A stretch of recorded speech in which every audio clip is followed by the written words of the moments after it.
What's going on, everybody? Welcome back to another edition of Living Blessed, the podcast. I'm your host, Joevan J. Palmer, and as always, we have amazing people on the podcast sharing transparent and vulnerable moments. I have a very special guest on today. Hi, Joevan. Hello. So, how are you? I'm amazing. Good. It's beautiful weather. It's summer in Atlanta, which It's very summer. Yeah, you're gonna get hot and cold at the same time. So I'm happy. Good. Well, introduce yourself and let the people know who you are first before we get into this good conversation. Absolutely. So my name is Aarika Adebowale.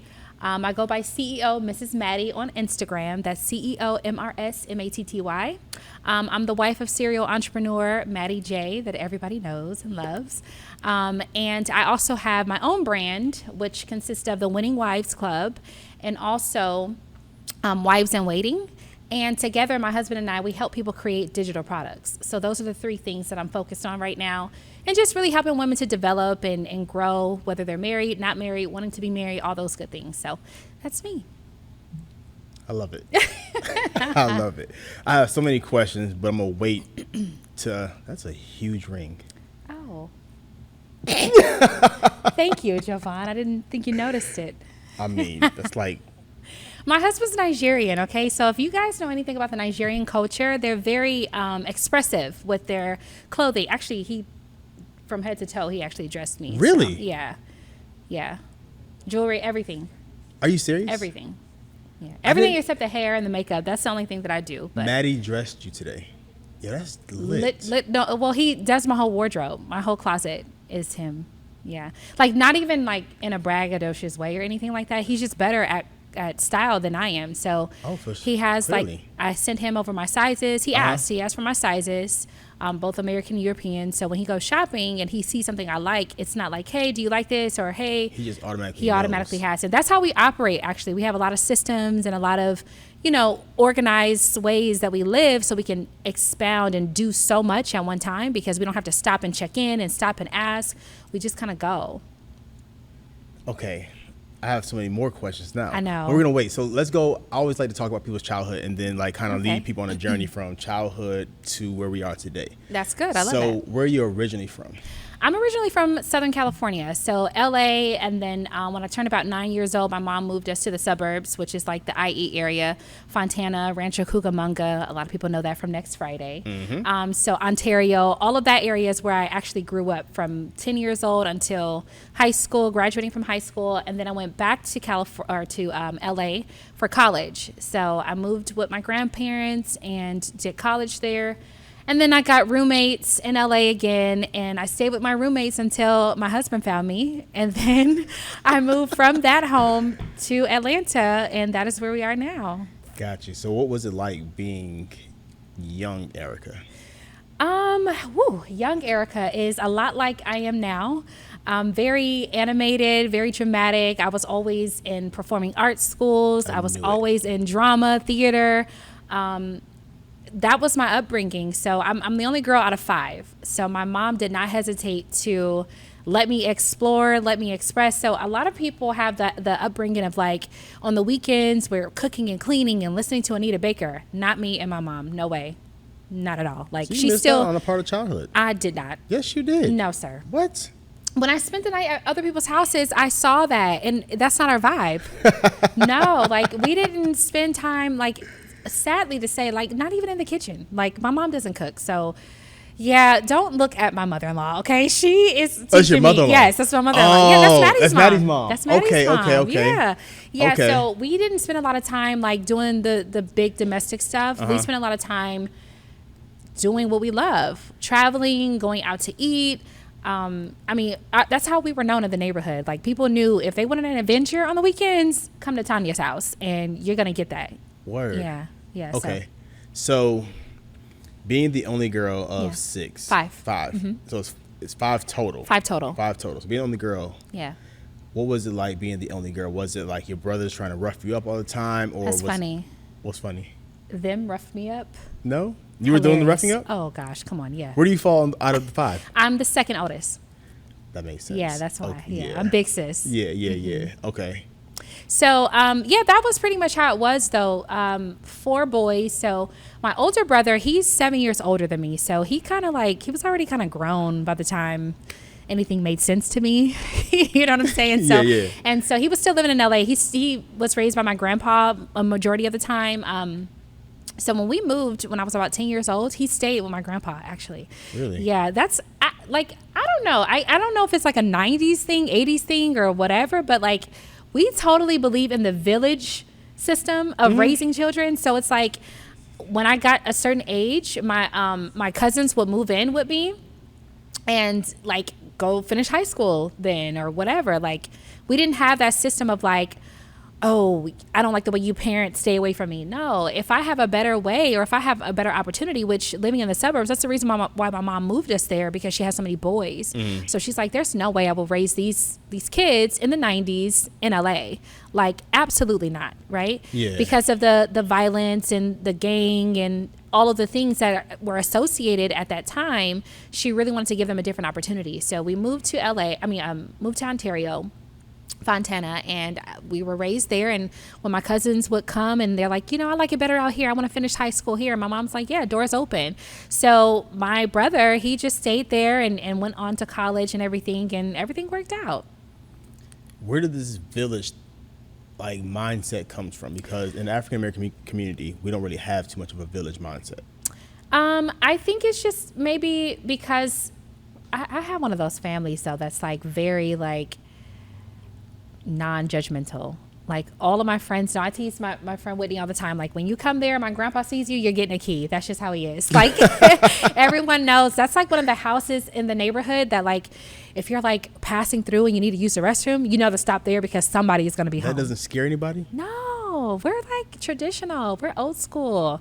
Like the stuff you see, like, the movie Friday and like everyone's like family, everyone knew each other. And that's how it is in LA for real. Really? Yeah. But with everything going on in LA that we've seen on TV, I've been to LA a few times. I love it there. Yeah. I wouldn't move there, but I can't afford it. Right. But, well, man, I can't afford it now. Let's say Yeah. that. But how did your mom stop, you all from getting involved in like the gang violence and everything like that of LA? She moved us out. Like before moving out, like how long were you guys in LA? So she had only had 2 boys at the time. Okay. So that was enough for her to know, like, okay, well, I have 2 boys, so that's enough for me to move out of LA. So yeah, I was about 9 years old. So once she had her second boy, she made the plan. They were young, and it's like, right now we have to go. Well, one was older, right? So I had my older brother, and he was already running the streets. But he's intelligent, so he didn't really go too far into like the gang stuff, but he liked to be outside. But you hear about things, right? You hear about stuff on the news, people around you who have unfortunate situations, getting locked up, this and that. So my mom was like, there's no way that my children will have that future. So when, she made her plan and got our money together and found her house, we moved right away. Yeah. Wow. Yeah, but at the time he was already like in high school, so it wasn't easy to have him move, right? So he kind of stayed, and then he came with us, and then finished high school there. So we'll fast forward a little bit to college. Okay. College is like the turn up situation. Not for me. Not for you. Not for me. No. Why not? Because being the only girl, I got to see reality very quickly, especially because, a majority of the time my mom was single. So she worked a lot. And so we had, daycare, and then I was like second mom. Okay. Yeah. I was like second mom. So I helped raise them a lot. Like even now my mom calls me her co-parent, even though all of our fathers are active, everyone's in there. But there's nothing like having that like hands-on help, right? Absolutely. So I was that person like to step up and really just take care of mom. Like I learned how to take care of them, but teach them how to count, how to read, get them ready for school in the morning, whatever they needed. Like I was there after school. I knew how to pick them up, and the teachers knew me. And even now, like I'm calling their colleges, like, hey, is this paper good, or whatever the case is. I'm really like hands on with them. So, college for me just wasn't my turn up time. I was just very mature. I knew for college I needed to get through it and get to my career, and that's what I did. So in the world of social work, what you were, we call that a parentified child. A what? Parentified child. Okay. So that means pretty much in childhood you have to be, 1, a child, and then 2, a parent. Right. And okay. then it doesn't give you opportunity to actually grow up and you can kind of like live life as a child. Right. Do you feel that was you? I feel like that was me to a capacity. But I just now looking at my life now, it was necessary. Why do you think it's necessary? Because I just, being an independent, you need that kind of, I would say, like, out of all my friends, I was probably the one that was most sure about my life and what I wanted. And it didn't leave a lot of room for me to like waver or waste a lot of time, squander time just trying to figure out my path. I was already dreaming at 10 years old what I wanted to do and creating my paths and getting mentors and resources and spending a lot of time with established people to kind of see and envision my life and make that path. So I think for me, it worked out. And then I became like the pioneer for my brothers. So once I went to school, my older brother went back to college. He now has a doctorate, so wow. The other ones are on their way. They're speeding through college. So for them, and I left the nest first, so I was the first one to move outside of California. Now everyone lives in a different state. So for me, it really helped my friends, my family, everyone to see like, oh, okay, we can kind of get out there too, So it made me the pioneer that I am now, like a fearless person that can keep up with the entrepreneur world and all that good stuff. So Now, listening to that, it sounds like a lot of pressure though. Okay. To raise a lot of boys, boys, at a young age. Right. Did you feel any pressure, or you was like, yo, I got this? So the pressure was a little bit different than maybe you would think. The pressure was just like, yeah, I'm not having kids soon. All right. So for everyone out there wondering, okay, that's the reason. Like having so many siblings and being so hands-on forever, like literally since I can remember, I've been helping to take care of children. Yeah. And not that like I didn't have a mom that just like put them off on me. Like I'm going out, you need to watch the kids, because I know parents do that too. It definitely wasn't like that. It was just more so like I'm working. Yeah. Thank you for stepping in. Mom was a super provider. Yeah. Like we never lacked anything. We were the only single family on the block. Like growing up in the suburbs, it's not a lot of single moms at all. Like that's not the vibe, So we were kind of like the oddballs, but we kept up. Still made it work. Yeah. So at this time, where's Dad? So my physical father is deceased. Yeah, he passed actually the year I got married. Really? Yeah. So he didn't even get to meet my husband. Oh man, sorry. It's okay. So so he passed, and so I have like all of. I'm sorry, Mom. Yeah. Can we cut the video now? Okay. So my father is deceased, but all of the fathers of my brothers, my siblings, they're all active in my life. Gotcha. So I still call them for advice. They still come visit me and things like that. So we have a really good relationship. That's good. So losing Dad, how was that for you? Well, he was sick, so I was kind of prepared for it. Gotcha. Yeah, I was a little prepared for it, but it's not easy losing a parent, it's still a surreal feeling even now. Like, I don't think I've really dealt with it how most people deal with passing or deal with deaths. It's traumatic actually, because I guess for me, I now find myself like wishing I could call my father about certain things, because a lot of people don't know he was the chiropractor for the Lakers. Yeah, so wow. The entrepreneur world and so developing that's not and new to you. Not new to me at all. No, I would be second generation. Well, I am second generation millionaire in my family. So my father definitely knocked that out. He conquered that. You're a millionaire. Yeah. Well, I mean, hey everyone. You know my husband, right? Okay. No, I don't. You do know my husband. So anyway, so for me, it's like these things are second generation for me. So I did get to see them growing up. It's not like a situation where it was very distant. It's very familiar, actually. So, yeah. So when Dad transitioned, did it kind of like put a hurdle on life? Not a hurdle, but like a pause on life for you for a moment? Like, because you're raising your brothers, right. You're being a daughter, you're being Aarika, like the great Aarika that you are. You're so sweet. I try to be, and then life happens, and Dad is no longer here, and most girls, I'm not saying you aspire to be daddy's girl, but right. you just want to be daddy's girl. Like, what are you thinking then? I mean, we didn't have like the most close-knit relationship growing up. Like he has a whole family, another side. So he has 7 children altogether. Oh. There's more. 7 children altogether. So he has another daughter and 6 other boys. Now, how's your relationship with 5 boys, 2 girls? Yeah. 5 boys, 2 girls. It's and a you're lot. a part of the 2. Yes, I'm a part of the 2. Okay. So how's your relationship with them? Wonderful. I just got back from Vegas from spending time with them, actually. You're always traveling. Yeah, I am. Yeah. I'm not mad at it. Yeah. I have a lot of family, man. I got a lot of people to see. Absolutely. So Yeah.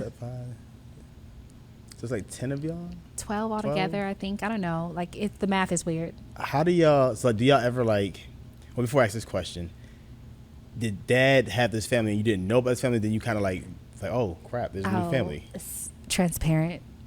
Okay. Told So, you. okay. So my father was very friendly, and my mom was a friend of his. And my siblings, I have there's a set of twins that are, a boy and a girl who are twins. We're about 28 days apart. Okay. Yeah. So when mom finds out that there's a new kid on the block, what's mom's thoughts? So from what I know, because I did interview them, but it was a while ago. From what I know, my mom and dad, their relationship was more like, you know, she was like a me, like the go-getter, the smart, ambitious, beautiful, on the scene. Dad was like, ooh, I like her, love her, want her, take her out, wine and dine, fun, right? Like all my mom's friends, they all know my dad, right? So whenever they went out, like yachts and parties and Lakers this and whatever, my mom was like the plug, right? Yeah. Like, oh, you date the guy who's, you know. So she wasn't necessarily aware of the family. Because she just thinks like, yo, what we got we're just going hanging on. out. Yeah. It was nothing for both of them. They expressed it wasn't as serious as you would think. You know, they were just kind of hanging out, and whoopsies.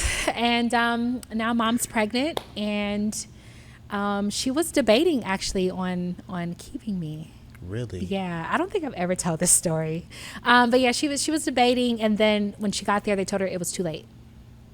So too late is what, like 2 months in, I think it is? No, a little further.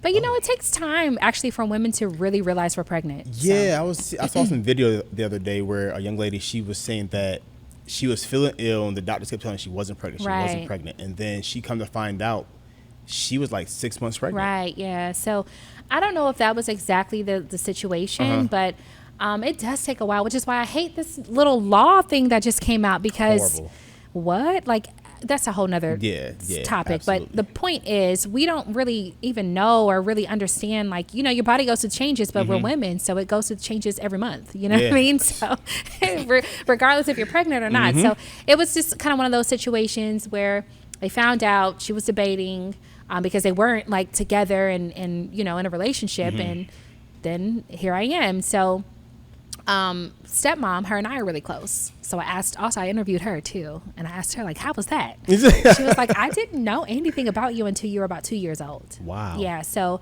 I asked her, like, well, would you have been upset? You know, and she's like, I mean, I pretty much knew how your father was, you know, so I wouldn't be in denial about how he is and who he was and things like that.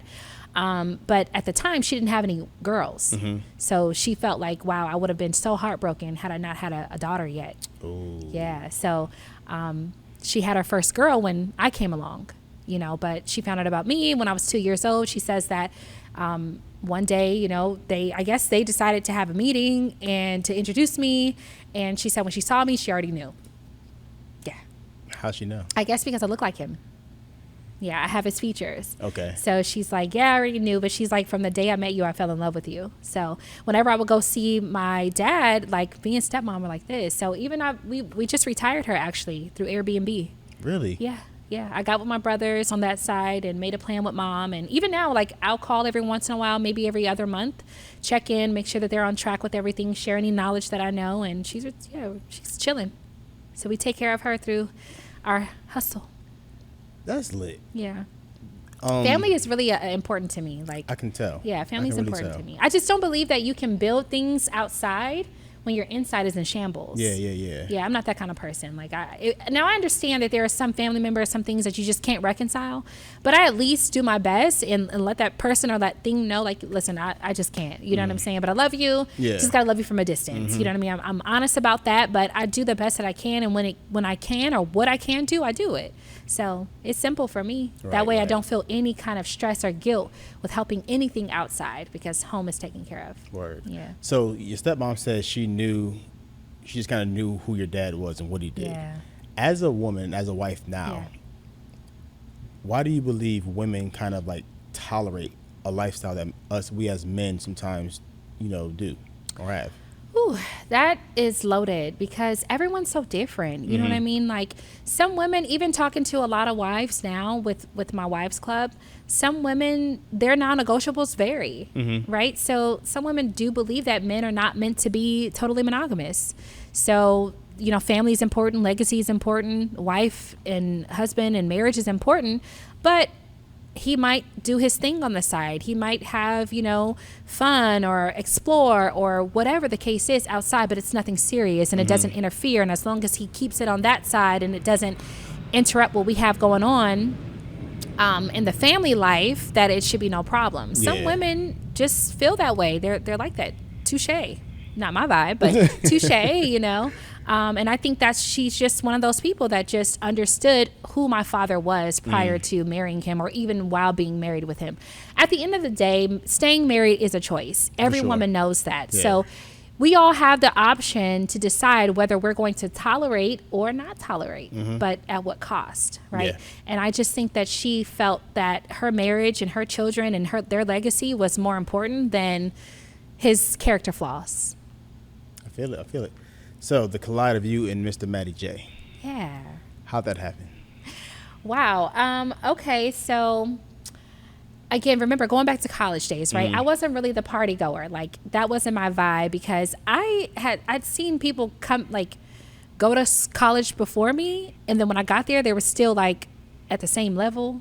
And I'm like, how did that happen? Right. But I realized they were partying. Like, that was the thing. They were partying. So it kind of, okay, well, no shade. It's all good. I've got my degree. Yeah. We finished, right? For sure. So I just knew, like, again, I grew up like quickly. My brothers were like my children. So I didn't have time to play. Yeah. I didn't have time. That wasn't it for me. I'm like, I could play later. I'll still be young enough to play. So I didn't start hanging out, going out to clubs and all of that until after college.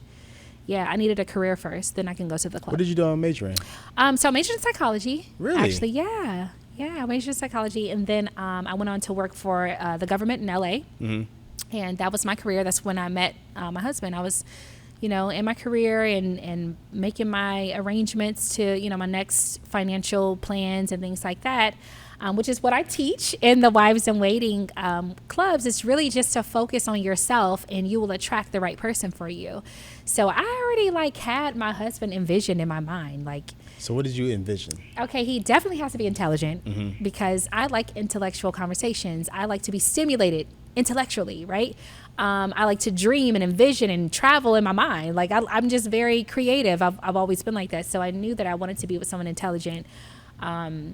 And spontaneous. I prefer tall, but that's whatever. Not a deal breaker for me.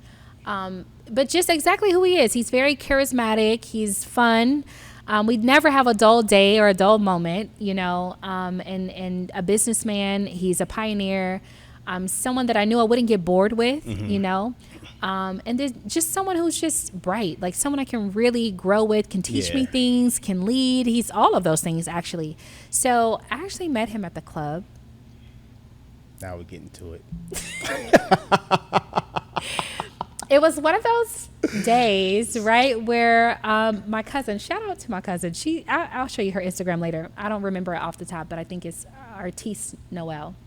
But anyway, she was in LA. She grew up in LA, and he was already popular. So they knew him from the party promoting and the business stuff. So everyone already knew him, but I grew up outside of LA, so I didn't know him yet.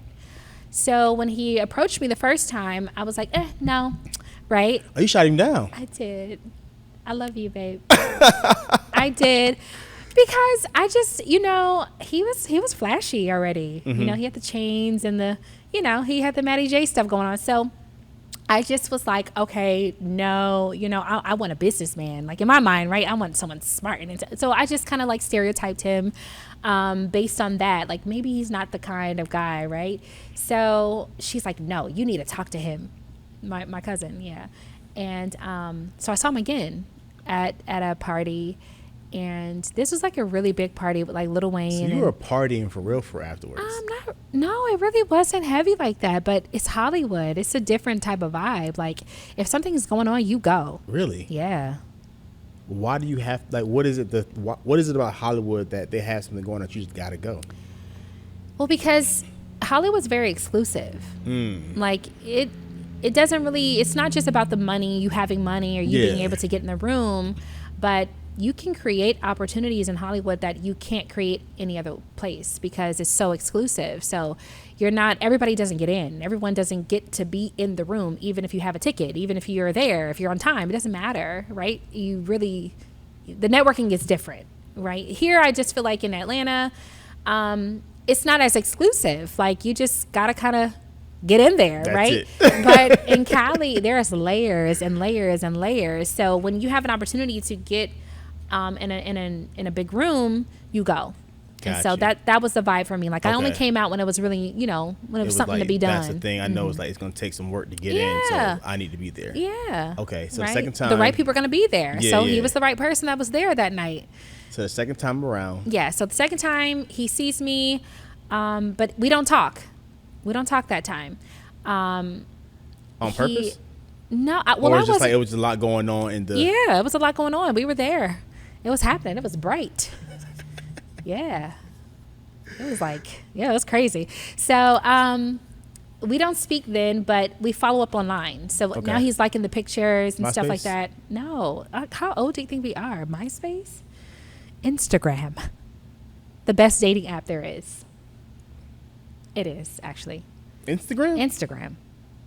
Because that's where you get to see the realness. This is true. Now, if you go on Tinder, other trash dating apps. Yeah, if you go on dating apps, you're gonna get who they're portraying. Not saying that Instagram doesn't have fluff. Yeah. But it's a lot harder to be consistent with the fluff right there. Plus, again, you're not on there for dating, so no one's trying to pretend like there's some lover boy or some lover girl or hide their family or whatever. Yeah. You know what I mean? It's just a lot more realness. I think that you'll get there than you will on a dating app. How old are you and Maddy right now? I am 31. He's 32. Y'all are young. Yeah. Well. Yes, young. Okay. I'll take that. Yes. We're the young. We're the new young. Right. The new young. The new young. Hilarious. So the gram. So y'all met. So at this time, he's sliding your DMs, or you just he's liking your pictures. So here's the thing, okay? Because he's let me just tell you Aarika. the truth. Okay. So he's liking my pictures. I go to his page. Now I can see he's everything that I was desiring, right? So I'm like, wow, I was so wrong about this guy, right? So I follow him back, and now we're like, we're doing the likes, right? And then I made this post, and the post was like a silhouette of like a stripper and a silhouette of a businesswoman. And I think I made a caption that was like, yeah, choose wisely, because at that moment I'm on my business stuff, right? So like, all the guys want, now this is like the age of like the, everybody's showing everything, and all of that was like really becoming a thing. Now it's like all out there. But at that time, 7 years ago, it wasn't like that. You were still on the low with like all that, you know? But I'm like, yeah, choose wisely. And so he comments, he says something. I think he was like, I don't know. Anyway, he says something, and then I responded to him. But I'm like, let me just respond in his DMs, because I'm not about to have this conversation on my post. Like, so that's low-key plotting. I wasn't. Honestly, I wasn't. So I just wanted to respond in the DMs. Like, we can converse there. So once I did that, he's like, oh, yeah, give me your number. And I'm like, wait a minute. You know what I mean? Like, I didn't come here just to give you my number so abruptly. Like, let's get to know each other. But he's like, what? Give me your number. So I gave him my number. We had conversation. We FaceTime, dates, and all that good stuff. Because at the time, he was living in Vegas and moving to Atlanta. Yeah, so we start talking. We had conversation for a couple weeks. And then we met up, visited each other, and I met his family. And he was serious. Yeah. So within the first couple weeks of us talking, like maybe like the first week or two, he was letting me know, like, yeah, I'm looking for a wife. And I was like, that's interesting, because I'm preparing for a husband. which is another thing that I teach in my Wives in Waiting class. A lot of women don't have luck finding a husband or getting married because they're not making sure that that person is interested in marriage. That's important. So for us, we got married in about 10 months. 10 months. Because clearly Maddy was serious. Yeah. You were serious. Yeah. And you knew that you wanted each other. Yeah. So was there anything that kind of maybe in the back of your head saying, maybe not yet? No. Because some women, they get the cold feet, or some men get the cold feet. Right. And their boys get in their heads, the girls might get in the head. Yeah. And it's like, don't you want to wait? Like, it's only been 10 months. Right. Did you have any of that? No, I think the way I grew up, I kind of always kind of did things on the edge or taking a risk or, So at that time I was like, okay, I'm 25, no children, still super young, finished with school, have degree, all of that stuff. I have work history. I have a great head on my shoulder. Yeah. So what is there to fear? If anything, goes left, I can start over. True. And I'll still be young and I'll still have everything I have, right? So I didn't have any fear because of that. Plus, of course, prayer. We don't do anything without prayer. So we were on the same page spiritually. So at that time, it was more like, this is a decision between myself and God and myself and my husband. So whatever anybody else has to say, even my mom was like, okay, 10 months, who is this guy? Like, no, you're not quitting your career, moving across the country. But I'm like, Mom, like, you raised me right? So you got to trust that. And here we are, almost 7 years in. And yeah. So before the marriage, was there any like non-negotiables that was like, yo, this is not going down until I get this ring?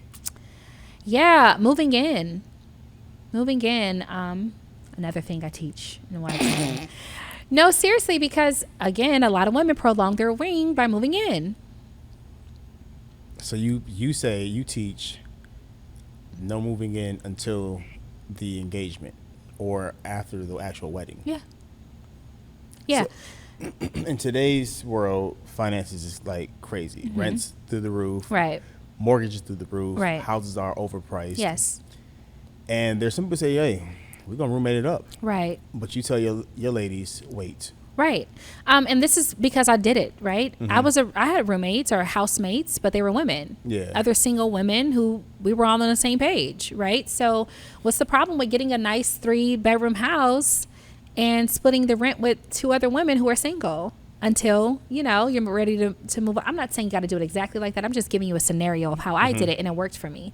But I knew I was serious about marriage, and I had already been preparing myself. I already kind of envisioned the man I wanted to marry. So it was just a matter of time before we met and things went correctly. But again, I was prepared. And so I believe that you get success in anything when opportunity meets preparation. So a lot of people have great opportunities, but they're not ready for them. And then it passes them. They don't get the success they're looking for. But if you want success, we gotta cut it, Mom. Okay, if you want success, you have to prepare so when the opportunity presents itself, you can capitalize on that. And that's with anything in life, relationships, entrepreneurship, whatever it is, business, it doesn't matter. You need to be prepared or preparing yourself. That's your duty. Yeah. Especially as a woman, we don't go seek the man. I don't believe that either. I believe we prepare for them, and get everything in order so that when that happens, you don't have to. So the things I had in order, my credit history, my career path, my 5-year financial plan, just visions about myself and my life, making sure I was strong as an individual so that when it came time to join forces, everything didn't fall into shambles. Now, of course, nothing was perfect. There were a lot of, bumpy roads because I had never done this before, and neither had he. But, I was pretty prepared for that. So it didn't really take a lot of time for us to move forward. So Maddy being a big deal, did he ever, because, there's like the whole prenup. So it's like if somebody comes to a relationship and they're like correct me if I'm wrong, the breadwinner. Yeah. What did you? Definitely is. Okay. Okay. You gotta tread lightly in the conversation time. Yeah. But I just Maddy, make the toast. You like that? I know. I love that. Okay. So Maddy being the breadwinner. Not everybody's dying. I can't stand you. Maddy being the breadwinner, right? Did he ever test you? Because some men, they like to test their women. I think he did, but think I don't so? know. Yeah, but I don't know. Why do you think? I don't know. Like, I remember a time where, like, we had talked about getting married. Once we decided to get married, things got really serious. Like, Really? he's like, oh, yeah. He's business oriented, even at home, right? Which I love because I didn't have that male structure growing up. So that's my little childhood creeping in, right? Yeah, I didn't yeah. have that male structure growing up because I didn't live with my father, but I wanted it. Right, I wanted structure because I'm a wildflower. Like, Just do as just you do as please, I go with the please. wind. Yes, and sometimes I can get you in trouble. So I had structure on my own, but I needed that extra layer to really make, grow and be successful. So I desired that in my husband. So when we decided we are going to get married, he's like, okay, let me look at your credit history. Let's see that credit score. What does your debt look like? Yeah, everything. So I had to send everything over, and he was very transparent about his, banking and all that good stuff too. And so where I think I was tested, at one point in time when everything was like kind of getting, to the wire of me like moving, he transferred a large lump sum of money into my account.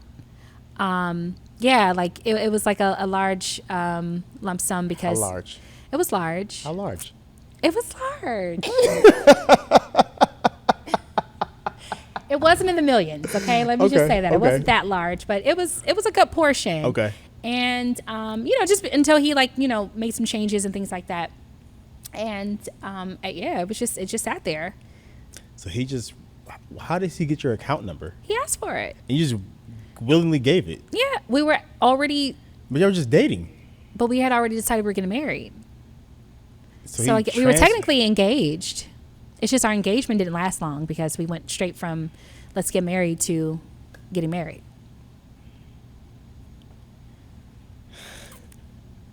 It's very simple. Else. Yeah, we are. I know.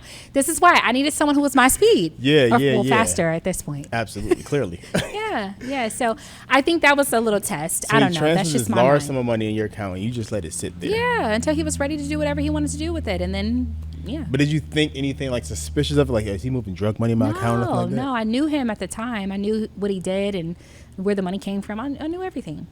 Yeah. So you let the money sit there. Do you ever ask him about this? Do y'all have No, not that. You've never questioned this. Not that part. No. Really? No. What makes you so secure in him to not question it? The money? Yeah, because he's honest about everything. Like, he told me what he was doing. It wasn't like a surprise. Yeah, we had a conversation then. Okay, cool. So I'm just saying, me personally, I think that was the test. Like, okay, is this girl money hungry? Like, is she gonna go blow it on a Chanel or a couple Chanels, or is she gonna go take my money and not tell? You know what I mean? Yeah. So I think that was like a part of the little test thing. So prenup never came up. Because you passed that test. I think so. I don't know. You gotta ask him when he comes. Yeah, he's probably gonna be like, I don't remember that, but I don't know. Like, I just think that was a thing. You men have amnesia sometimes. Okay, so you're in Vegas at the time, right? No, he's in Vegas. He's in Vegas. Moving You're here. in LA. I'm in LA. He's moving to Atlanta. Yes. So, how did he get you here besides marriage? That was it. That was it. So it's like, Yeah. where'd you get married at? The courthouse. That's what I'm talking about. Yeah. Who is so? Yeah. Courthouse shorty. That's what I'm talking about. Courthouse So, shorty. did you not want the big wedding? I didn't care because I figured we would do it later. Mm-hmm. Yeah, but we knew, like, we understood, we were on the same page again spiritually, that it's against our beliefs to move in before marriage. Mm-hmm. So if you wanted me here living the wife life, then I have to be the wife. You're gonna have to put a ring on it. Yeah. And that's when he was like, all right. Right. He had a choice now. Oh, clearly. He had a choice. Yeah, he chose wisely, right? So we moved in and we started life. Like, when you get married, it's like life is real. You know, you start doing life together. So we were really occupied with doing life. So I just figured whenever we want a wedding, we can just have it. Have you had it yet? No, we haven't. By now it's like whatever. Yeah, by now it's whatever. You know, we've done enough. But I do think that we'll do something, like some kind of something, now that we have, friends here and I know people here. Yeah, like something, right? To just kind of celebrate our union and things like that. Like, when I moved here, I knew nobody. Nobody now at you all. know everybody. No, I know a couple people. I know a few of y'all. Yeah, so I think now would make more sense, right? Yeah, Versus yeah, then, yeah, absolutely. Not really having a lot going on and just trying to get life together. Just so. make sure my name's on the invite list. Of course, JoJo. Yeah, that's all. So being CEO Mrs. Maddy, Yes.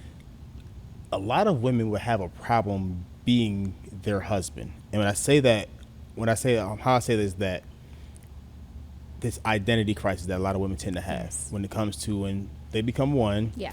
And you have to take the man's last name. Yeah. You have to take on his legacy. You have to produce children. You have to be the wife, the mom, all that types of stuff.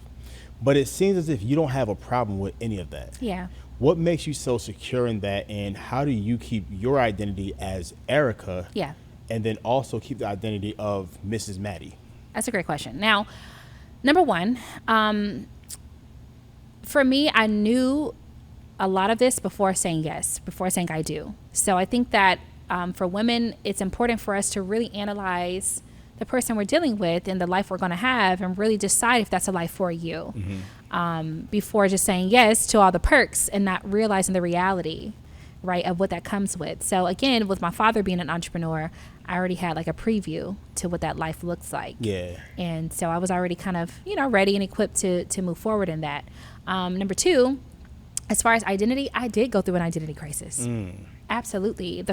I would say the first 2 years of our marriage it was a nightmare for me, individually, just trying to find myself, because imagine if, you are working and you're doing your thing, you have all of these goals and all these plans, and then tomorrow someone says, yeah, don't go to work anymore, you're done. This is your new life. So in that moment, Maddy tells you that. Yeah. What are you thinking? Like, because in a sense, you had your own independence. Correct. And then you come into his life and you all's worlds collide together. Yeah. And it sounds like there's a slight bump in heads as like, you want me to do what now? Right. So it really wasn't bumping heads, but it was more so of like, okay, right? Like not just like, oh, okay, yeah, let's just. But I'm like, at first I was hesitant, right? Like, okay, well, should I come find a career there first? And like, he's like, no, like I have a business, like you'll just work with me and help me and we'll grow this, and that's how we'll do life, And so I'm like, okay, so I'm nervous already, right? Because I knew and understood that my identity was heavily on my business moves and my financial plan. I knew that. So I didn't have a plan outside of that, which is why I teach it now, right? So I encourage women to really understand who they are, even if that becomes their situation. Yeah. I had to learn the hard way, but I'm glad that I did learn alone, because now I'm able to share with other people the tools and resources and how to navigate that space, because it's difficult, right? And if you always have people to rely on and just call every 5 seconds about everything, you really never grow. True. So I was pretty isolated, not having friends or family here, and just me and God, me and God in the closet, praying a lot about how to get through things, and that's what happened. So in that moment, did you ever be like, yo, this is not for me anymore? Yes. Not in the sense that I wanted to give up on our marriage, but just like, I got to figure this out. Like, this is not who I am at all. Like, everyone knew me as the person I am that you see today, right? Like, super personality, outgoing, everywhere, social butterfly. So everyone was looking for that person when I got married, and I couldn't find her. Really? Yeah, she was gone. Like, she was like sleep dormant somewhere. And I really had to do some homework and some research and get in that mirror and really talk to myself. Like, who are you? What do you want to be? How are you going to carry it out? And make that plan. And I think sometimes, as women, we don't really want to get that transparent even with ourselves. So, we really don't go there with the guys. So doing that with ourselves is difficult, but it's necessary. And it really did give me the healing and the closure that I needed in order to emerge. So what were some things that you did to get back to you? Yeah. So a couple things. I was really open with God. I had those talks like as if God was like my father at the time, because that's what God is, right? But I didn't have my father to call. So I had to talk to God just like that. Like, Dad, I need your help. Like, I need guidance. I don't know where to go, what to do, right? And then like being the wife of someone that's known, you really don't have a lot of people around you that you can be transparent with in a new world, right? So I don't have my friends that know me, and and then I don't want to call mom all the time because then she worries. Okay, come home. Yeah. It's like, no, mom, you can't just come home when you're married. Right. So I was just really, really transparent with God, really begging God to really help me to clear my mind and find myself and know who I am and what I want to do. And so, and who it is that I want to become. So I had to get my prayer life together. After that, I started to build support systems, just even if it was, mentors, people that I would learn from, and, humble yourself, right? And just say, I want to learn from you. And just kind of shadow people that I had access to. And that helped me to really kind of write down the things that I like and how I want to help people. And I think that's the biggest question I ask myself is, how do I want to help other people? Right. Mm-hmm. And by me helping other people, that really helped me to find myself. Gotcha. So that's what, this whole mentoring and all of that stuff, it really made me put into practice the things that I teach. So that would be my whole little roadmap right there. Winning Wives Club. Yes. That's it, right? Yeah. You can always mess it up. You do. You got it right this time. The Winning Wives Club and Wives in Waiting. Yes. Why? So Winning Wives is because I think a lot of women think they have to choose what area they're going to win in. I can be the wife, but I can't be the entrepreneur. I could be the wife and the great mom, but I'll lack for my own self-care. I could be the great mom, but my husband's going to be neglected, right? And so for Winning Wives, my vision was that, you know what, after I went through what I went through and I came out on top, I know that it really is about your mindset. It's about your mindset. It's about being humble. It's about your resources. It's about getting out there and doing the work. And I feel and I experience that when you really do put in the right effort and you have the right support, you can win in all areas. So I decided to name my group. Shout out to Whitney right there, Coach Whitney. She was one of the first to really help me navigate my entrepreneurial space. So I came up with Winning Wives because I'm like, look, if we tackle these issues together and build that support. So I created a community called the Winning Wives Club where we meet once or twice a month and we have discussions about everything in marriage. So things from being a stepmom to how to communicate to discussing finances, right? All married women struggle with these areas. All married people struggle in these areas, but instead of allowing it to build up and not knowing how to navigate it and exploding and ending in divorce, why don't we have conversation with like-minded women who have gone through the same thing and share some gems with each other so that now we can kind of navigate that space in our own marriage. So that's how that came about, just really wanting wives to win, just like I had to go through that journey myself. So were you scared shifting from Maddy's world going into Aarika's world as an entrepreneur? No, not at all. Because I knew, I already had these qualities in me before meeting him. I just lost them when, I didn't have any guidance or anywhere to look up to or any, this is a new space. Actually, an entrepreneur wife is a new space. Like, it's been around. We've seen it on TV and things like that. But actually being in our proximity, having people that have done it before, that's the part that was like, who's sharing the game? Who's sharing the gems? Who's telling us what's really going on behind the scenes of entrepreneurship and, being a wife in this space? No one. It's very hush-hush. Yeah. So because I didn't have it, I created it. That's dope. Yeah. So what are some of the struggles that you see women face within your community when they first join? Just being open. A lot of women get married and they go into hiding. They hide behind the perfect life and they want to be the one that everyone looks up to. And, marriage is a big deal. And a lot of women aspire to be married. So nobody ever wants to feel like, oh, there's trouble in my paradise. So women just being transparent about having talks about struggle areas in marriage that's the biggest thing. I think women just really don't want to show that they're vulnerable in that space. And I get it, right? You have something to protect. When you're married, you have a lot to protect. You have your family, your image, your husband, your marriage, yourself, your children. You have so much to protect. So I really feel bad sometimes when I see these celebrities going through divorce or going through their struggles publicly. Because it's a lot, and nobody is hurtful really when you have issues in your marriage and it's kind of open for people to see and criticize. So I think that's the biggest thing. But I always emphasize in my community, like, our integrity and that we're there to support each other and not to be the toxic friend. We already have the toxic friends, right? We already have the toxic support around us, right? The people, you need to leave him and all of that good stuff. We already have that. But we wanted a place that's promotional, a place that's going to help us to stay and navigate versus just leave. I don't have to tell you to leave. You already know that's an option. Right? That's the thing that most people will go for, is to leave. That's the easy way. But if you're going to try and stick it out, I think my community is great. That's dope. Yeah. Last question. I think. Okay. So, in a sense, you and Maddy's relationship, you can say it's in the public eye. Okay. Instagram. True. Profiles are not on private. No. People can go in and just look and view. What's the toughest challenge that you have seen being Maddy's wife? That's like broad. Like, toughest challenge in what space? Okay, so let's narrow it down. So let's narrow it down some more. So I have a few more questions then. Okay. So let's say with other women. Okay. So some women are trifling. Oh yeah, y'all know who y'all are. So you have, I'm sure he trusts you, so I'm sure he gives you access to everything, and I'm sure you've seen comments, DMs.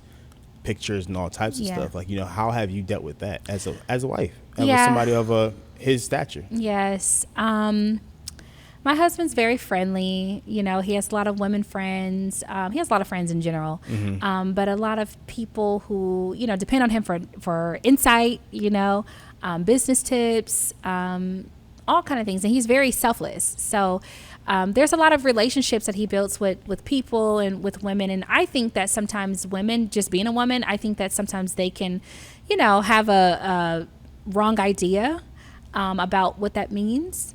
So for me, I just really focus on our relationship and not really the relationship he has with other people. Because I kind of know that that's who he is and what kind of comes along with the territory.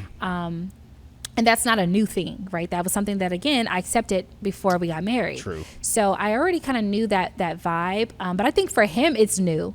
For him to know that, I say that in the sense that him not thinking that women necessarily care about the boundary of marriage. Yeah, I think that part's new for him. Because he's so friendly. He just thinks, I'm just helping so-and-so. That's just so-and-so. Or if I don't, how guys think, if I don't vocalize that it's something, right? Or if I don't say it's something, then why would you think that it is? But women are very emotional. Women can be very delusional into thinking that nice means I like you, So anyway, I haven't had any, real problems with any other women because of our relationship, us focusing on our relationship, him making sure that he understands my boundaries and why they're in place, and me doing the same thing, showing the same respect. So that's kind of how we deal with the other women. Has there ever been a moment where you just had to, like, you guys are out somewhere, because you guys are all everywhere. Yeah. Like, everywhere. And it hasn't been a time where a woman just came up and just flat out disrespected you and just like all up in Maddy's face, and just like, she sees you, but she's like, I'm still shooting my shot. Not necessarily shooting their shot, but I think more so behind the scenes, like, the DMs and the stuff like that, like, but I've seen them. So like, he shows them. So it's kind of like, it's sad, because I see them and I'm like, yeah, poor girl. I have another question. Okay. But yeah, just to clarify, no one's ever disrespected me in that way. And I do believe that if that ever did happen, that my husband would definitely check that. Yeah, absolutely. There was a time Maddy had locked himself away for some time. And you know what I'm talking about? I think so. He had locked himself, like he was like on this like juice, like he was like cleansing himself of juices and I think it was like snacks and something like that, like kind of like cleansing himself, going through like, I think it was like a spiritual fast, something he was doing, because he had put it on Instagram. He was showing us like how to like rebuild yourself and stuff like that. And I don't know, were you there with him then? Yeah, but we have like multiple properties and we have multiple businesses, so I'm always busy. So when we have space to kind of do and explore what we need to as individuals in our marriage, so I don't think I was like in the process with him. I don't. Yeah. But no, my question is this though. So So a lot of couples there's couples like, yo, you're not going anywhere without me. Oh, you know. I gotta be there. You know, if you're going to this house, I'm going to the house with you. Yeah. You're going to that house, I'm going to No the house. way. You're going to the condo, I'll be there with you. How does it work for you all saying, yo, I'm going to be here. Right. And I'm going to be here. And it may be for a few days, even though it might be in the same city or a distant place like that. Like, how do you guys work that out? I think, again, so growing up, my father didn't live with my stepmom. So that wasn't an abnormal thing for the man to be gone all the time. Now, granted, his lifestyle was a little different. Okay. However, when just being married as long as I've been married, I do understand the importance of continuing your personal growth and self-development as a married person. And I think sometimes we lose that, right? Like, people think when they get married, that's the end. But it's actually the starting point. Not a finish point at all. It's a starting point of a new life, a new way you're going to do life. Right now you have a partner, you have to adjust, you're still going to grow, you're changing. So again, we respect each other in that regard. So if he says, hey, I'm going to, take a day at this property or a couple days at this property, just to clear my mind or cleanse or whatever, number one, he never uninvites me. Like, it's never a situation where I cannot come. Right. So okay. That respect is there. That openness is there. However, when he does need space or ask for that space, I take that as an opportunity for me to grow and for me to focus on the things that I've been wanting to accomplish, because when I'm wifing, like I'm wifing, it's breakfast, it's lunch, it's dinner, it's snacks, it's hosting, it's friends over, it's colleagues over, it's business partners over. It's hands-on all the time. So I don't always have a lot of time to focus on me. But if I want to get to the next level, right, I can't depend or wait on someone else to do it for me. I need to see my opportunities and take those and make sure that I have also my own personal growth and development ideas and strategies and plans lined up for those times and days as well. So you feel that it's necessary, I think it's for couples necessary to have time apart. Yeah, but again, that's to your discretion. Everyone should do what works for them. Yeah. And so while I know that a lot of people would not necessarily approve or accept or tolerate what we do or how we have that system, it works for us, and I love it and I enjoy it, and I like to sometimes miss my husband. We work together, we go to church together, we sleep together, like we do everything together. So those small little days where it's like, oh, I'm gonna take a moment to grow. Yeah, why would I hinder that? Why would I stop that? Like, if you know what you need, and again, it's always been open door. I've never had an issue where, I feel like I cannot trust him or he's doing something that he's not supposed to be doing. Never had that situation before.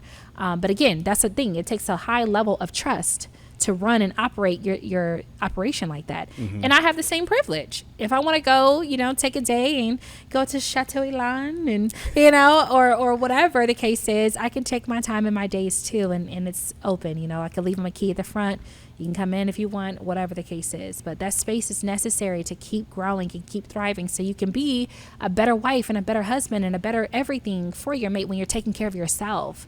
So that's my number one thing that I want everyone to leave here with. When you get married, or if you are married, please, please, please do not feel guilty about pouring into yourself and taking care of yourself. That's really what self-care is. It's not just going to the nail shop or going on a spa day. It's doing the things that fill you up. Doing the things that grow you and make you better. That to me is self-care. So whatever time, make that time necessary. And in the Wives Club, we always go through that part too, right? Where women are like, I'm just so exhausted and depleted. That's your fault. Yeah, you are not being intentional. So you really raw with them. Oh yeah, my clubs are not for everybody. They're for people who want to grow, right? Again, we have the same kind of degrees, right? We know personal development, that's a tough spot because nobody wants to say I need help or I need to grow or I need to change. No one wants to say that. So a lot of times I have to be transparent and also pull that out of them so they can get to their goal. And the only way to get to your goal is to be raw and real. So if you don't want to do it alone, you need to get a mentor who's not afraid to do it with you. So winning wives, wives in waiting. Yes. What's the difference between the two? Of course, because of course they're obvious. Like there's wives who are waiting to be chosen. Right. Not chosen. Or found. Okay. Just preparing for wifehood. Preparing That's for wifehood, all that good stuff. Yeah. So winning wives is for women who are married, who are navigating marriage. That's it. Right. We're the new age women. It doesn't matter your age, but we're just navigating a lot, right? And we need support. We need like-minded women. And unfortunately, not a lot of us have other married women we can talk to about marriage. So that community is specifically for married women exclusively. Wives in Waiting is for women who are looking to be married in the near future, but they're ready to be intentional. So sometimes people think that they can just, wing it, and you can. However, if that's not working out for you, maybe you should be intentional, right? So Winning Wives focuses on all the areas that you can be preparing and working on so that when the opportunity for a nice young gentleman, right, to be attracted to you because you have yourself together and going on and you're focused and you're happy and you're thriving, it's a no-brainer. Mm-hmm. Yeah. So that's pretty much the difference there. You ever do like Wives in Waiting mixers? I do Winning Wives and Wives in Waiting together. Mm-hmm. Little mixers. We do brunches. We've done something here actually at the E-Complex. We've done things at, shout out to Ernestine. We've done things at her place at the Black House. We do things all over Atlanta because that's where I am. But sometimes if I'm traveling and I know there's a Winning Wife or a Wives in Waiting in that city, I'll let them know and they'll plan something. Yeah, they'll plan something out there. So we'll meet the women in that area. They can invite friends, people that, just to kind of grow the network and create opportunities for us to network. And then we also have like mixers. Tonight we'll be at Spice House, Midtown. Yeah, every other Tuesday. We'll be there at from 8 to 11. I'm pulling up. Okay, please do. And there, my husband and I, we host our mixers every other Tuesday for now.